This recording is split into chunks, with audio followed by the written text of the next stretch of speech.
other merchandise as I am doing with the trivia, but I kind of want to show you this on my chair. Helping Humanities, one dog at a time. These were actually bandanas.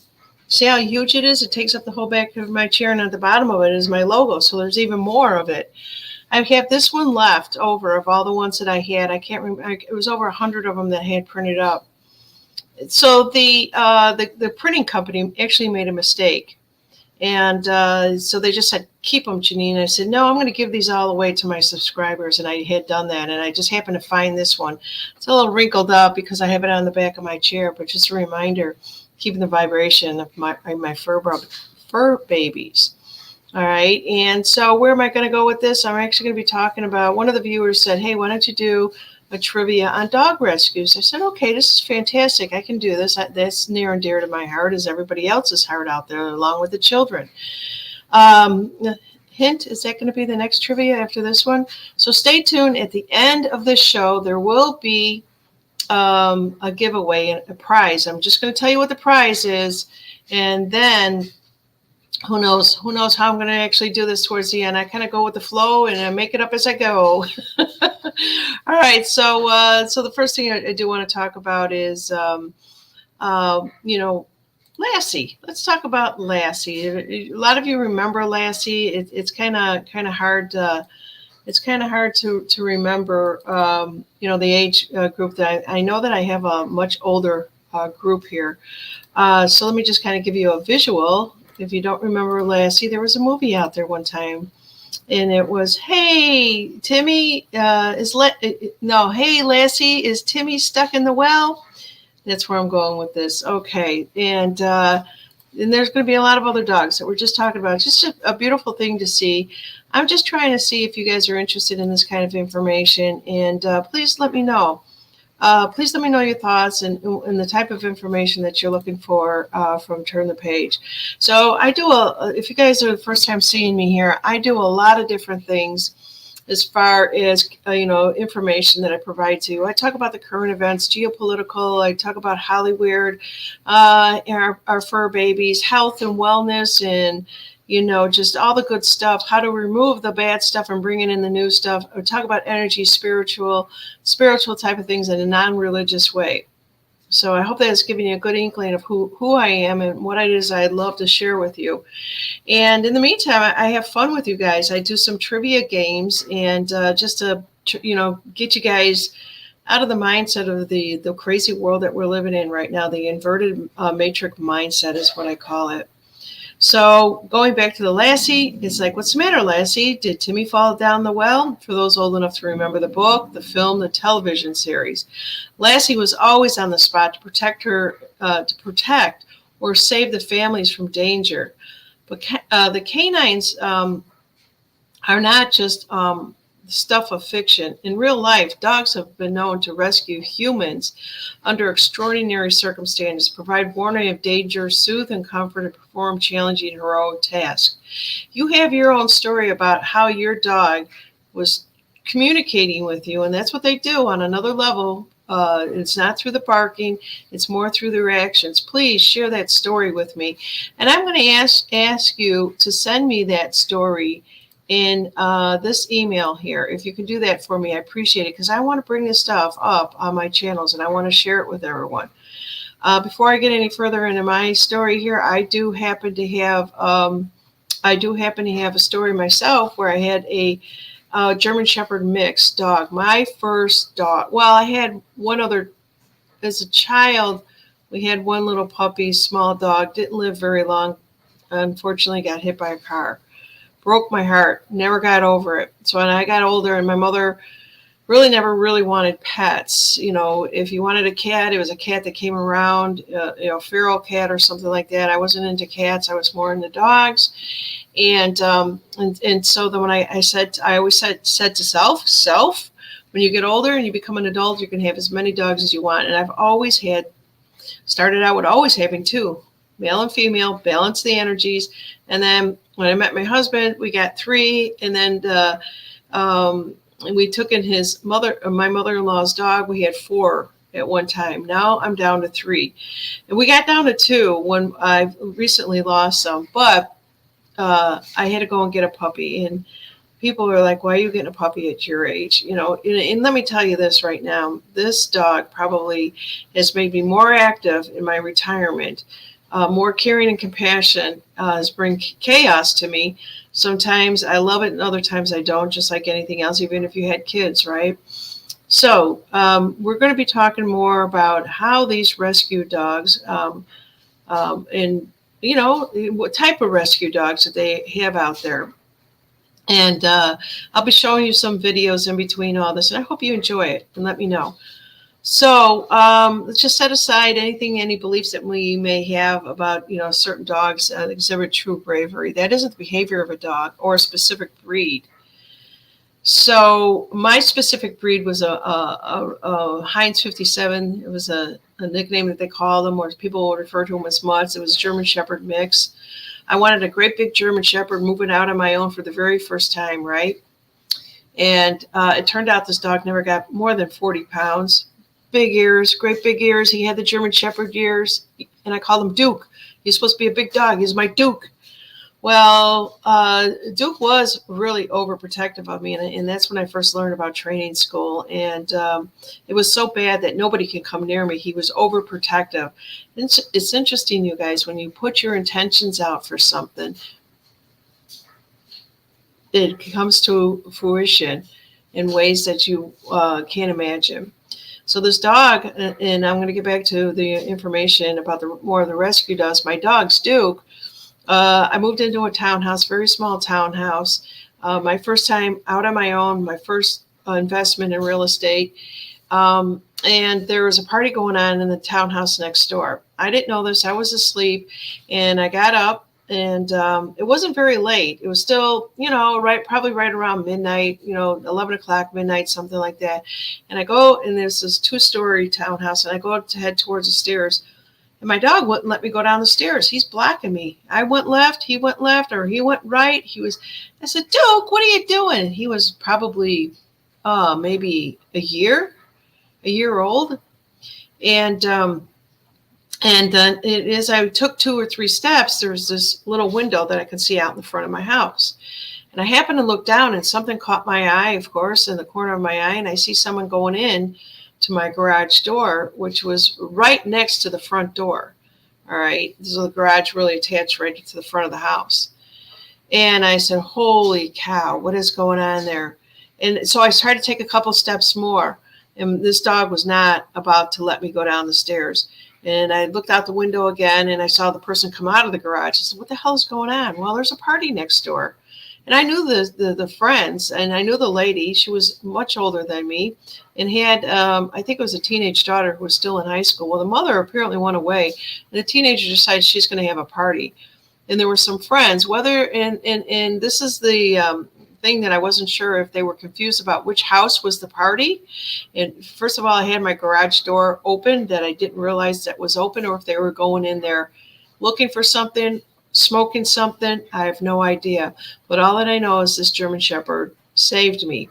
So I, instantly got on the phone, called next door and said, hey, you got to let your people know that, this party needs to only be in your home and not mine. There's people in my garage.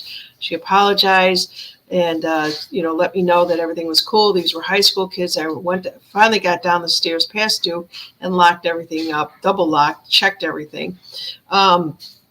My house, when living by myself, I always did like the Grand Central Station. Click, click, click, click, click. It's all locked. All right. That's my little story. Moving on. All right. So we want to talk a little bit more about these dogs and their behaviors, right? And that was my dog's behavior. Some socialize emotionally or bonded to us is their pack. And I see that every single day of my life. A pack member may be protected or defended no matter at what cost. If you guys recall, or maybe you don't, maybe you didn't see this on the news, but there was a chase with policemen, and it was on a bridge. And these guys, I think the car broke down on the top of the bridge, and they jumped over the bridge into water. And they had some of these German Shepherd dogs that were police dogs that went over the bridge with the people. Nobody said anything about it. They didn't talk about it. And then about 2 or 3 weeks later, maybe it was a month later, they're saying that this dog survived and his heel is in mending, was healing. And I thought, wow, what dedication, right? we think of these dogs, we think of dogs all the time as our heroes. And I know that you do too. I always say my dogs, my not German Shepherd, I don't have one anymore. My Golden Retriever is my teacher on so many different levels. Okay, so should you be in need of a lifeguard on the Italian coast, don't expect a well-muscled Adonis to come to your rescue. More likely you'll be saved by a dog trained in Italian school of canine lifeguards. The Newfoundland either the Newfoundlands or the Golden Retrievers or Labrador Retrievers. Let me kind of show you this, and let's see, just bear with me.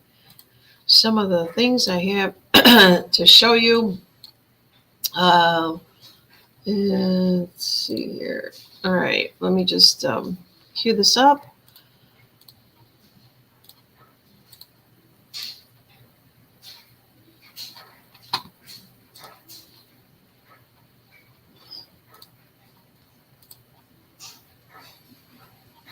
In the door, and everybody knows she's running up and again wanting pets and loves, and she just brightens everybody's day.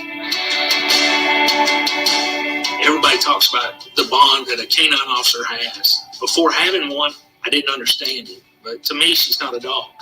She's my partner.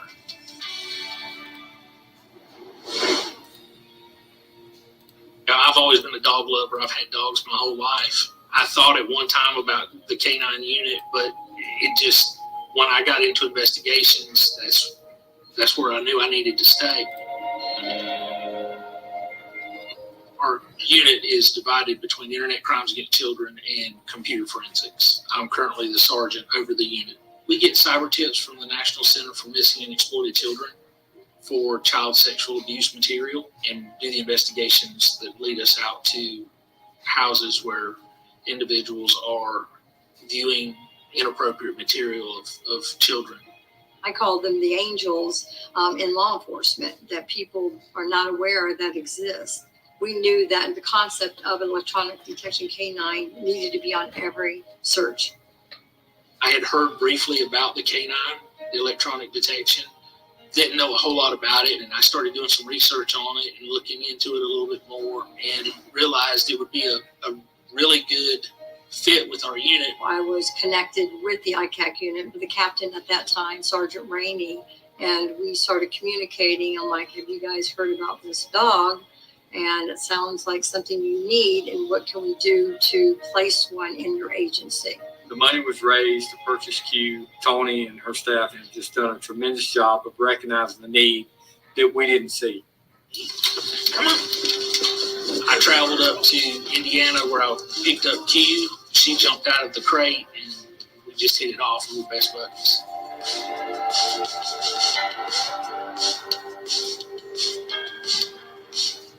She comes to work with me every day. She has free reign of the office. She walks around, talks with other investigators. She's another member of the team and of the unit. She's a sweetheart. The whole agency loves her. But when it's time for her to work, she goes to work. We do an initial search of the residence. Then Q comes in and does a secondary search to see if anything's been overlooked or has been hidden to the point where we're not able to locate it. She's an extra set of eyes. There are media devices that she has located that was the sole piece of evidence that was needed for that case. She brings all that evidence and literally lays it at the feet of a judge or a jury. What she does is tremendous, and it goes far beyond just being a canine. She knows she has a job to do, and when she gets out of the car and it's time to go to work, she's ready to work. But when it's time to see the softer side and actually be comforting, she does that just as well as she finds electronics. The children are not as apprehensive. They become more open. So that helps us and the investigators when they have to then ask that child a question, because it just simply helps to have that comfort there. It's like Linus with his comfort blanket. Q is amazing because she is loving, therapeutic to not only children, but to all the investigators who deal with secondary trauma. It's a win-win with this dog because, I mean, it's just powerful. I mean, just totally powerful. She can read people. She understands if you're having a bad day. She'll come and lay her head on your lap, or she'll nudge you, kind of nudge you on the arm or on the leg, kind of saying, hey, it's time to take a break. And after you've read so many horrible stories, it's a release, even for the employees, the ones at the office, to just be able to love on her and to just have that few minutes to say, okay, I will break away from these cases and I'm going to love on Q just some. She's just something special, and she provides something that we can't. As humans, we just can't do it. But that K9, she's got it figured out. I've heard many stories from the ICAC and the Children's Crime Unit where Q would just naturally come up there and just make them feel better at a time they're upset, which is neat. And so nobody's calling Q in to do it. She just naturally does it. So that's wonderful. Q has set the standard for other agencies in the state that now have electronic detection dogs. And had it not been for the community coming together and supporting this, it just wouldn't be possible. She's my best friend. And actually getting to come to work with your best friend every day is not a bad thing.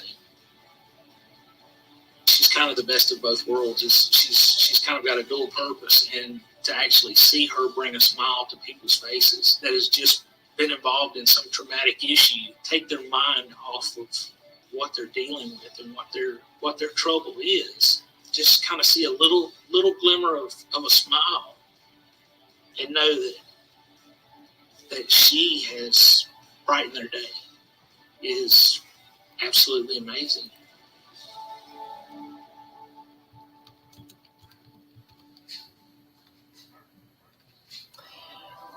Okay. So that's just one story that I have there for you. I'm trying to come back to you guys and just continue this.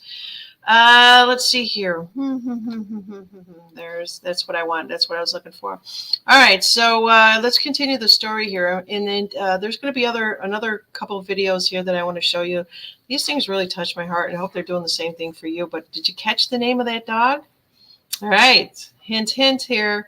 Coming up for future trivias. So on September 11th, 2001, Michael Hingson, along with his guide dog for the blind, Roselle, was working as usual on the 78th floor of the tower of the World Trade Center, the one of the World Trade Centers. So when the planes, so hard for me to say this based upon what I know. So when the plane struck, Roselle guides him through the building and down the stairwells, 1,463 stairs to safety. The yellow Labrador Retriever led Hingston through the choking smoke and chaos and away from the building just before it collapsed. What a hero. Okay, so let's take a look at the next video that I have for you guys here and talk about one other dog. So I wanted to kind of share this picture with you, and I didn't do that. Just come on. Let's see. Come on. There we go. So just give you a visual.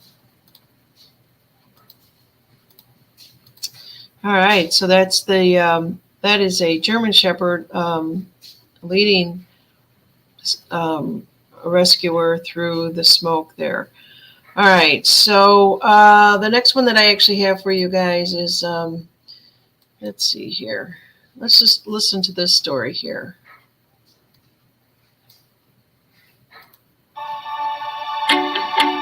Axel is truly special, not only in my heart, but in so many others. His temperament is beyond compare. He's phenomenal. Here he is, 120 pounds of pure love when people need him.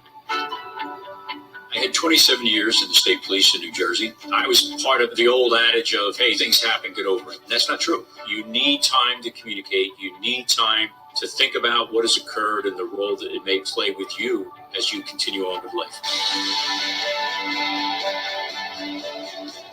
I realized the role of animals as a crisis response. And I will tell you that where I saw it most profound was actually in Katrina. And down there was a mistrust of authority. There were some challenges going on, and they brought in therapy dogs. And the next thing you knew, everyone opened up. It broke down barriers. People started communicating. And it really worked well. John and I started talking about the first responders and just all those avenues that we can get involved with the critical incident stress management training.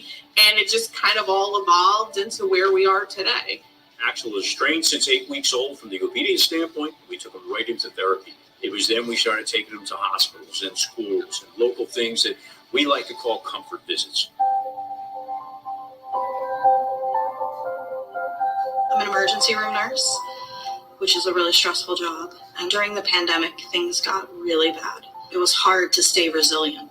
So having Axel come down the hall and everyone would relax. We all had that couple minutes where 5 minutes we could forget what we were dealing with, watching people get really sick.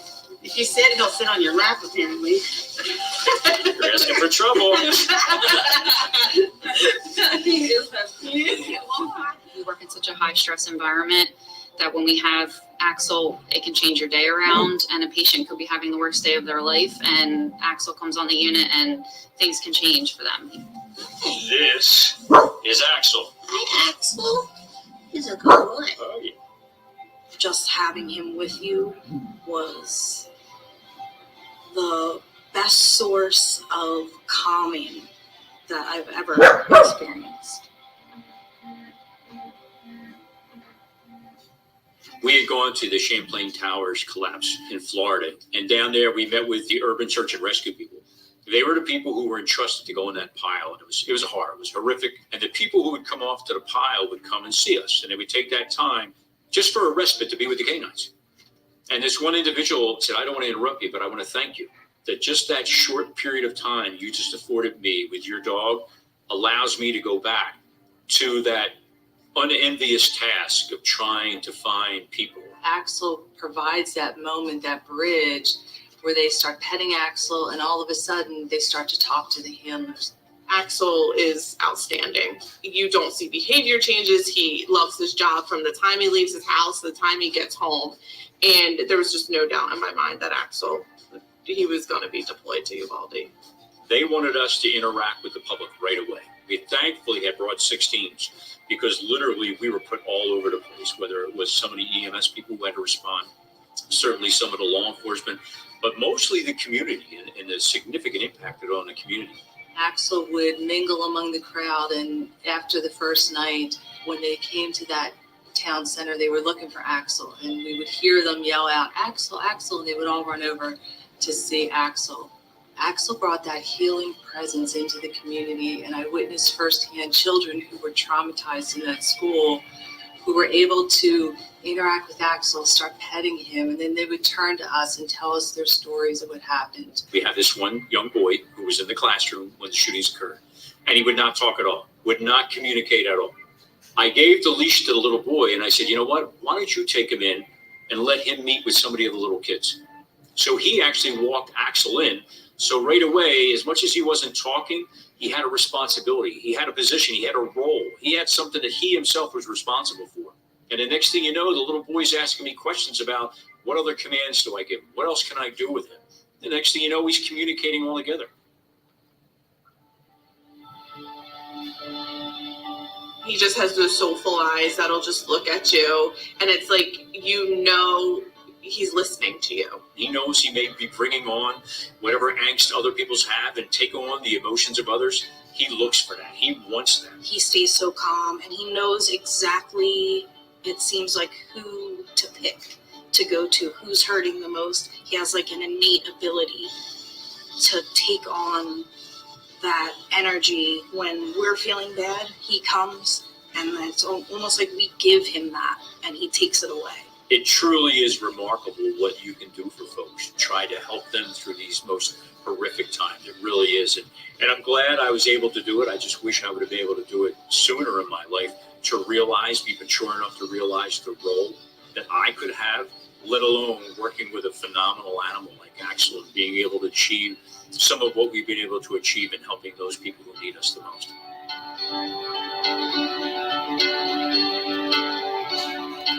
Okay, so I just wanted that there was a really loving, touching ending to this this one video here. I loved how he said, I just kind of wish I would have done this earlier in my life, but a lot of times we're not there. We're not in that space. And that's exactly what I'm saying about, what's actually going on today. So I always keep saying, I'm older and I'm going through this the greatest time of to be alive moment. And there were so many things that I know that I could do. You can do a lot in a much younger age. And then I always make a comment, and I don't think people take me seriously, but I always say, well, if I've got to come back, I'll come back and pick up where I think I can help again. So if you believe in reincarnation, that's all up to you. So the next one I want to talk about, I'm not going to be able to get to all 10 of these, so there will probably be another video. But I do want to, I want to share this next one with you. And let's see, where did it go here? So would you bet on, if you were to bet on a fight, a 100-pound black bear or a Yorkshire Terrier? If you said the bear, you lose. All right, so Deborah Epstein of the New Jersey left the front door open one evening, and Joe the Yorkie, started barking even more furiously than usual. She turned around to see a black bear lumbering toward Joe's food bowl. The 6-pound terrier barked and lunged and nipped at the bear until it turned its tail and ran out the door. Joe not only defended her food, the food of the owner, not only defended his food, but also defended his owner. So let's take a little look here. I don't think there's any sound, but bear with me 1 second here. Oops.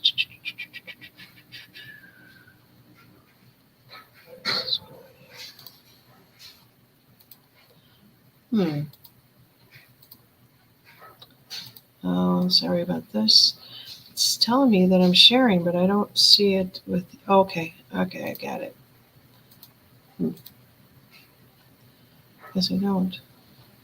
Let me just, bear with me 1 second. I don't know what's,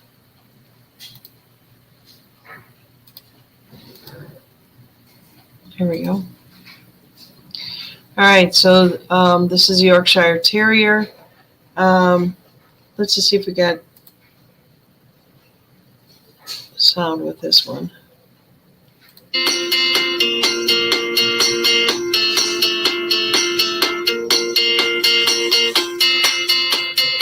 Yorkshire Terrier is a member of the toy group. Their toy size, measuring 7 to 8 inches and weighing less than 7 pounds. Their crowning glory is a floor-length silky coat of steel blue and a rich golden tan. But don't let the Yorkie's daintiness fool you. Tenacious, feisty, brave, and sometimes bossy, the Yorkie exhibits all the traits of a true terrier. Often named the most popular dog breed in various American cities, Yorkies pack lots of big-town attitude into a small but self-important package. They are favorites of urbanites the world over. The Yorkie was developed during the mid-1800s in the northern English counties of Yorkshire and Lancashire. It became a fashionable lap dog for proper English ladies in late Victorian times, but its beginnings were distinctly working class. Developed by Scottish weavers who emigrated to the English North Country, Yorkies earned their living as ratters in mills and mines, long before they became the beribboned lap dogs of Victorian ladies. The breed arrived in the United States in the late 1800s and was shown at the first Westminster show in 1877. It remains one of the most popular breeds in America. This is a bold, lively, self-confident toy terrier.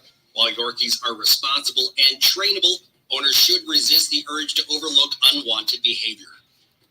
Okay. Beautiful, beautiful Yorkshire Terrier. I had no idea that their hair was that long. All right, so I'm going to come back to you guys here, and so I hope you guys enjoy this. There's more stories. There's a lot more stories out there, and one more that I'm going to give you, and then I'm going to tell you what you will win on my next trivia if you saw this video. Okay, I think what I'll do is I'll basically show the parts of the video again on the next show, and just as a reminder, there's going to be a question from this video in order for you to win this one book. So one of the things I do also want to ask you, if you're a willing participant, is send me pictures of your dog. I used to have Lydia Hibney come onto my channel. She was a communicator, horses, dogs, cats, any of your fur babies, feathers, whatever it is. And she was remarkable. And I know that she was offering classes, and I was told that I probably need to take one of her classes, but she said, Janine, you can do this. So what I'm actually asking you to do is have a picture that maybe you could see. The way that Lydia used to do it is she used to just have me collect the pictures, and then she would never see the pictures and then do the readings, and it was phenomenal. I would love to have her back again to do that. She's very busy. She's taken on a lot more work, and I haven't been able to schedule her, and I'm not kidding, for over a year, well over a year. Excuse me. So with that said, I'm going to ask you to send me pictures, and I want to read your dog. So if you, I'll pick up the vibration through your name. That's how I'm going to do it, just to let you know. And then I'm going to study your dog and see where we go for that. Free readings for your dog and Turn the Page. All right.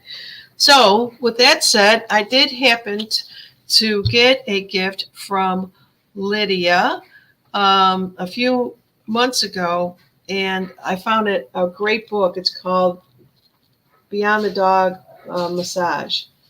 And so this is it's called the Masterson Method. It's a joints and junctions through range of motion, the form of body work that relaxes the dog and relieves his body, including muscles and connective tissue, deep stress and pain, through the gentle and light manipulation or targeted release points of the joints and the junctions through the range of the motions, release state, and studied observation of the dog's responses. So this is introducing a whole new way to improve your dog's movement, comfort, longevity, while opening exciting new doors to better communication in a more meaningful relationship. You will get your own personal copy of this. I'm going to send it out to you through Amazon. And this is probably a $30 value book. It's great, especially if you have senior dogs. There are 20 QR codes supplying 38 minutes of instructional video. You're getting video and a book. How awesome is that? So that's going to be the next prize that'll come up for you guys. So just turn the page. Okay, so that's what I have for you guys today. Let me know in the comments below. This is recorded, and so if you want to continue to see stuff like this, if this brings comfort to you, you want to hear more of these dog stories, and if you want my readings on your dogs, especially if they're having some sort of behavioral issue. So please send them to ttpreadings@gmail.com, and I will do this free for you. So this is an extra bonus. I'll probably do 5 of these with your permission to record with the picture of your dog. Don't supply any information. Don't need to know the dog's name. Don't even need to know your name. Just send me a picture, ttpreadings@gmail.com. And we'll see what kind of information that I'll get. And of course, this ends my show. And now we turn the page.